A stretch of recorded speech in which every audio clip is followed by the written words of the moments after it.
Capítulo 9, Bonequinha, parte 3. Comecei a ter melhoras da síndrome do pânico, mas ainda tinha um caminho pela frente. A minha dependência por Fernando continuava presente em mim.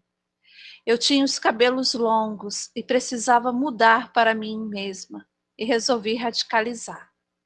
Fui na cabeleireira, que já me acompanhava há alguns anos, e disse: corta tudo. Ela não acreditou quando ouviu isso e me perguntou: eu ouvi bem, Flora? Eu respondi que sim e repeti mais uma vez: corta tudo. E assim ela fez.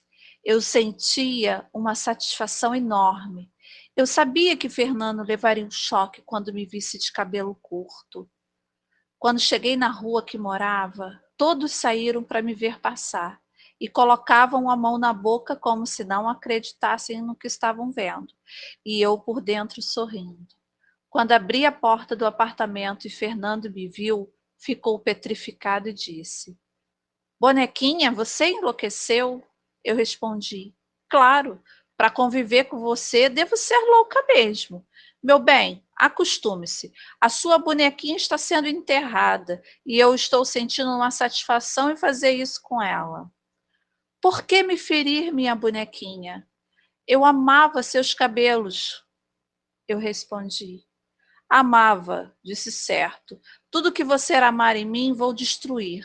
Assim eu fico livre de você de uma vez por todas. Realmente, fui afastando Fernando cada vez mais de mim.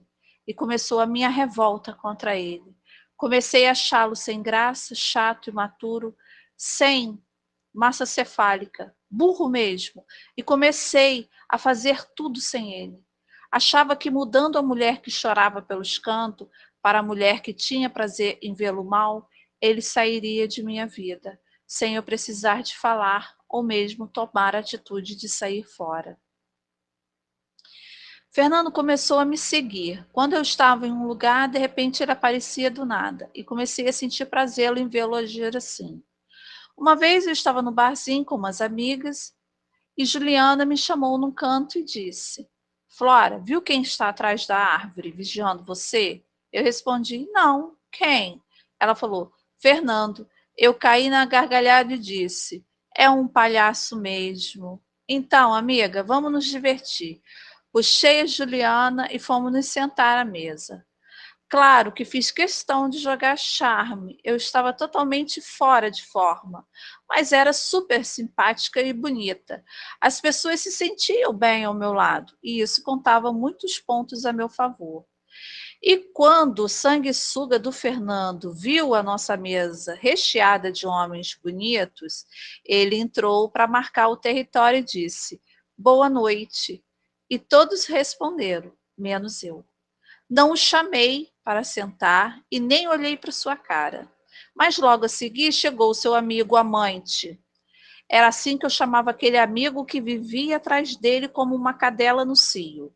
Eu desconfiava desse apego deles, apesar de nunca ter visto nada entre eles. Eu sentia que tinha algo homoafetivo. Ronaldo vivia no meu apartamento atrás de Fernando. Ficava até às 3 da manhã falando sobre extraterrestres. Um dia levantei às 4 da manhã com um falatório na sala. Quem era? O safado do amigo cara de pau Ronaldo e o óleo de peroba Fernando. Fiquei braba. Me levantei da cama e disse abrindo a porta: Ronaldo, nesse exato momento tem um homem na sua cama comendo sua mulher.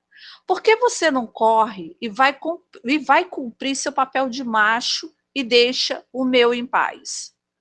Ele ficou um bom tempo sem procurar Fernando, e eu dei graças a Deus. Fernando, quando veio reclamar, eu disse: calado, gigolô, você é muito bem pago, então se coloque em seu lugar de verme e me deixa dormir. Começou o meu reinado de humilhações ao Fernando. Fazia ele passar vergonha em todos os lugares. Se eu chegasse, os amigos dele saíam correndo. Eu gargalhava de prazer em vê-lo com aquela cara de desolado. Eu havia prometido que iria destruí-lo pouco a pouco, em gotas pequenas, para ele sentir toda a dor que me provocou. Eu já não me reconhecia e estava nem aí para o que os outros falavam. Uma bela tarde fui para uma reunião e acabei encontrando um outro amigo dele que eu detestava. E ele também tinha horror de mim. Era Paulo. Esse amigo era um aproveitador de mulheres. Eu tinha nojo dele. Quando ele se aproximou de mim e disse: Flora, você está linda. Eu respondi: agradeço o elogio falso que vem de sua pessoa, mas infelizmente não vou dizer o mesmo de você, já que eu acho você uma merda, um coitado, um fraco, e eu não suporto gentinha assim como você. Então, idiota, não chegue mais perto de mim com ironias. Eu dei um empurrão nele. Dei um empurrão nele porque eu tratava todos mal. Todos que se aproximavam de Fernando eu espantava e assim todos foram se afastando dele. E eu fui atraindo mais e mais pessoas para perto de mim. E Fernando começou a notar e querer se infiltrar em meu meio. Cortei as asas dele rapidinho. Toda vez que eu via ele no meio da mulherada, se fazendo de tal, eu chegava e desmentia, dizendo assim: Fernando, conta a verdade sobre você. Diz que você é um fracasso como pessoa, que você acha todas as mulheres umas piranhas que só servem para sustentar os homens. Minhas amigas queriam passar com um trator por cima dele, de tanta raiva, e eu me divertia com tudo isso. Eu comecei a me alimentar da tristeza de Fernando e ele começou a ficar mais dependente de mim. E não achou outra opção além de ter que me agradar 24 horas por dia. Andava colado o tempo todo comigo e eu comecei a notar o quanto ele era chato e repetitivo em tudo que falava. Um dia paramos para beber e deixei de tomar os remédios para não ter nenhum efeito devastador em mim. Mas antes consultei o médico para ver se eu poderia fazer isso. Ele falou que se fosse só um dia, tudo bem, e fomos para um barzinho. Adorava aquele barzinho porque era embaixo do meu apartamento e se eu precisasse de algo, era só sair correndo. A noite começou agradável até que Fernando começou a beber descontroladamente e virou para mim e disse: Bonequinha, eu tenho que ser sincero com você. E passou a mão em meu rosto. Eu estava com um caneco de vinho nas mãos e de repente ele disse: Eu tenho vontade de pegar esse caneco e quebrar na sua cara. Eu rapidamente, no instinto de defesa, peguei o caneco e quebrei na cara dele. E como sempre tive as unhas enormes, meti a unha no corte e puxei para baixo. E foi um escândalo. Moral do fato, que fomos parar na delegacia. Os policiais me perguntaram o que tinha acontecido e eu narrei a história e o policial me perguntou: quer fazer a queixa dele, senhora Flora? Eu respondi: sim, quero. Fernando disse: mas ela me agrediu, eu tenho que fazer a denúncia. O policial respondeu: o senhor está equivocado. A senhora Flora se sentiu ameaçada pelo senhor e apenas se defendeu. Ele queria discutir com o policial, até que o escrivão se manifestou e disse: já que o senhor quer se colocar no lugar dela, vamos fazer o seguinte, senhora Flora, vá para fora com mais 4 policiais e o senhor tenta bater nela na frente de todos nós. Assim encerramos o assunto por aqui, só não garanto que o senhor saia daqui inteiro. Ele ficou quieto, fiz o BO, agradeci a atenção dos policiais e fui para casa dormir o sonho dos justos. Estava me sentindo realizada com o mundo de mentiras de Fernando caindo por terra. Num belo domingo, ele veio me falar que era aniversário de sua mãe adotiva e que iria para um churrasco que estava fazendo uma comemoração a ela. Eu disse tudo bem, ele saiu às 9 da manhã e eu fui visitar minha irmã. Às 8 horas da noite, eu retornei ao apartamento e nada de Fernando. Eram 9 horas da noite e nada dele chegar. Resolvi ligar para a casa da mãe dele. E, para meu espanto, ele nem tinha ido lá. Meu sangue ferveu de ódio. Liguei para ele e nos falamos. Ouvi uma música no fundo. Era um pagode. E só tinha um lugar na cidade que tocava aquele tipo de música. Ele foi grosso comigo e ainda desligou o celular para não ter que ficar atendendo minhas ligações. Eu tomei um banho e disse para Carol: Filha, eu vou buscar o Fernando. E Carol disse: Eu vou junto, mamãe. Fomos em direção ao único lugar que eu conhecia na cidade que tocava aquele tipo de música. Quando vi de longe, junto com Paulo, eu fiquei com raiva, com ódio. Comecei a gritar da porta: Seu cretino, safado, mentiroso. Você disse que iria para o aniversário da sua mãe, mas você é muito pilantra. Não aprende a ser gente, Fernando. Deixar de ficar com a sua mãe para ficar com a sua amante é muita viadagem sua. Então quer dizer que eu estou doente, tenho que ficar atrás de você, e dei um chute na mesa, que voou picanha e as garrafas de cerveja. Ninguém se mexia. As pessoas ficaram perplexas com o escândalo. Ninguém tinha uma reação. Parecia que eu havia congelado o tempo ou estava brincando de estátua com as pessoas. Eu disse a ele: levanta e vamos embora para casa. Ele se levantou e o outro amigo dele ameaçou se levantar. Peguei uma garrafa de cerveja, quebrei e olhei bem na cara do amigo dele e disse: Você senta e fica aí.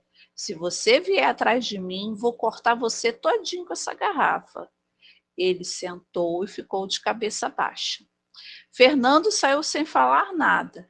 E quando estávamos indo para casa, ele começou a se explicar. Eu disse: Me poupe da sua voz irritante. Me poupe de suas desculpas e vá para o inferno. Mas tenho certeza que nem o diabo vai querer você. Eu estava descontrolada, mas queria fazê-lo sofrer. Mas a frieza dele era tão grande que logo após meus ataques de fúria, ele agia normalmente, como se nada tivesse acontecido. Não reclamava nada. Ele tinha certeza do meu amor, da minha dedicação. Mesmo vivendo daquela maneira comigo, a certeza que eu não o deixaria era a força dele. Fernando queria uma mulher que resolvesse tudo por ele, que fosse sua mãe, e eu era sua mulher. Cada dia que se passava, eu sentia uma mudança em mim. Falava tudo que vinha em minha cabeça, não poupava ninguém. O apartamento que morávamos era da mãe dele.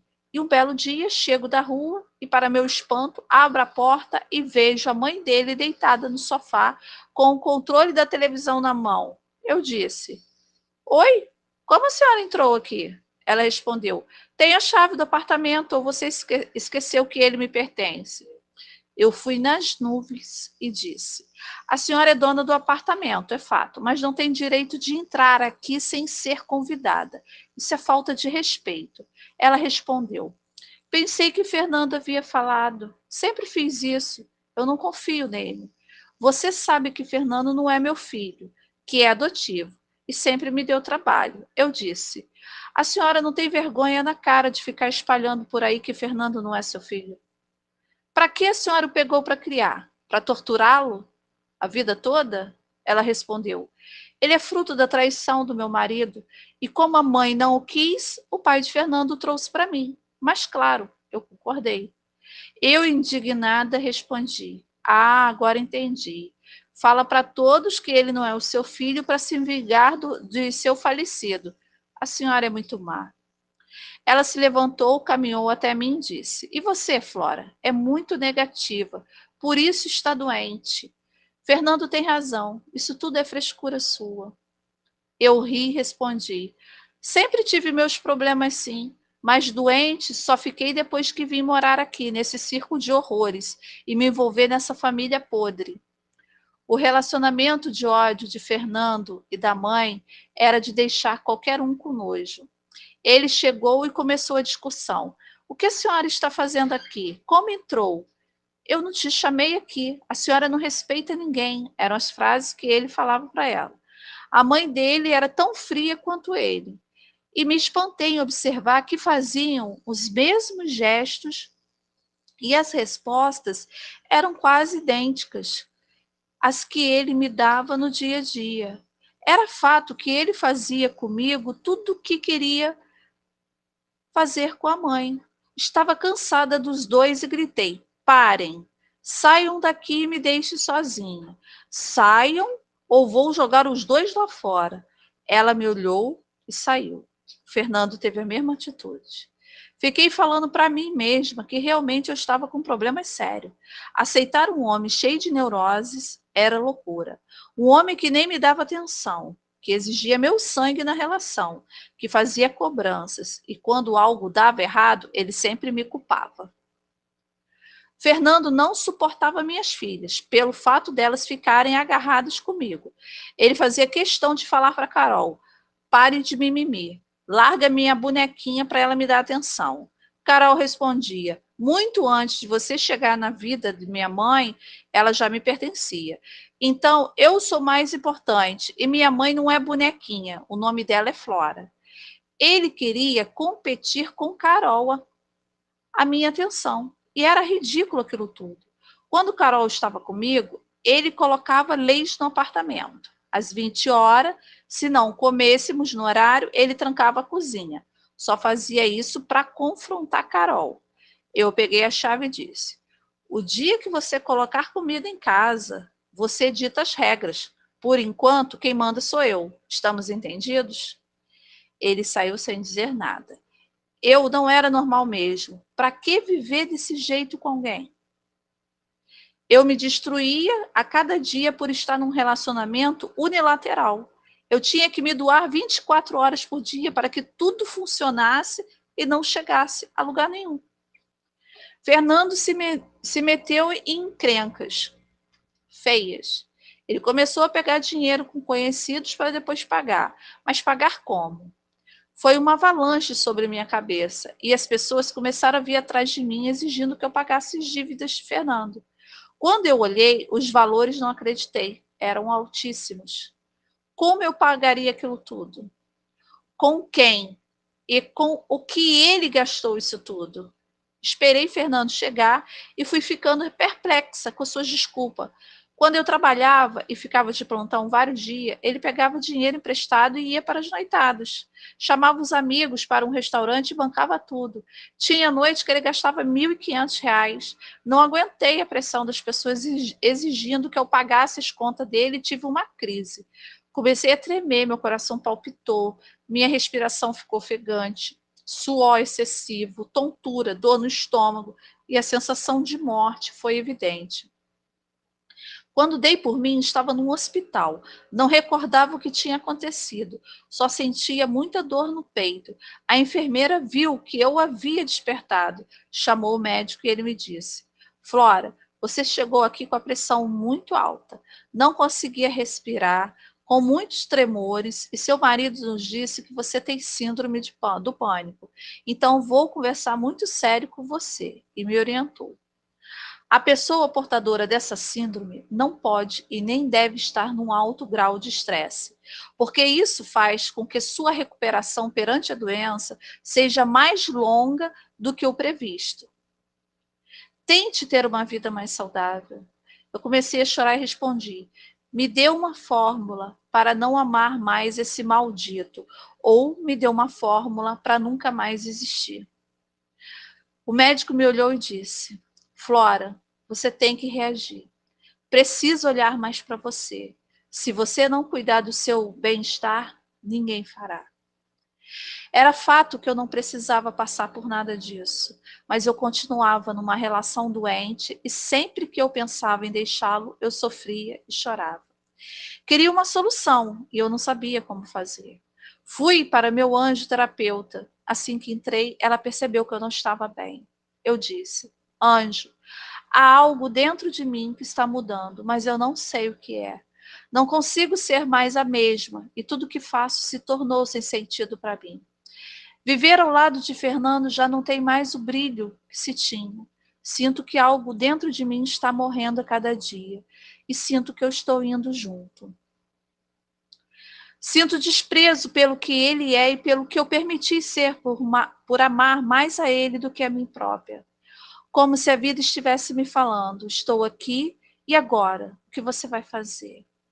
O que faço, meu anjo? Estou me sentindo perdida.